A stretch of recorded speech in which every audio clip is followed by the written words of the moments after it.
នា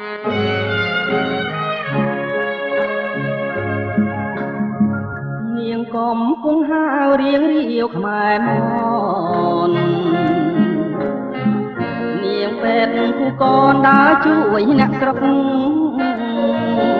ក្រោយពេលសង្គ្រាមខ្មែរយើងបានសុខបានផុតពីទុក្ខខ្មាំងគៀ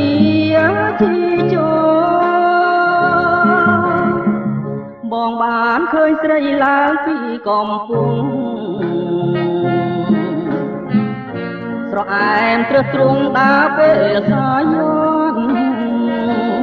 ស្រុកកំពុងលែងមករពន់ចិត្តបងមិនទាន់រំភើបស្នេហាអូនស្គាល់កវីហ៊ានស្ដីចំមុខឲ្យបងពើចុកបេះដូងរងថ្លាចំអន់សាច់លេងបានតែវិចាខ្លាចតែមកថាមានម្ចាស់ទៅហើយអោកងជ័យទាត់ទឹកពាត់ជុំវិញអងអ្នកភ្នំពេញកំព្រាខ្វះខ្នាបើមិនបានដៃសំផា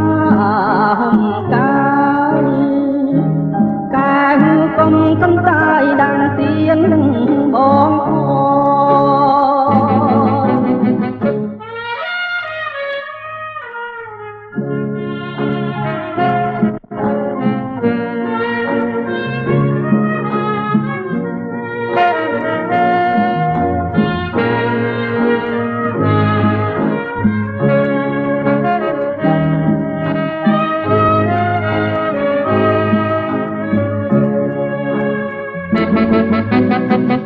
អូនស្គាល់កវីហ៊ានស្ដីចំមុខ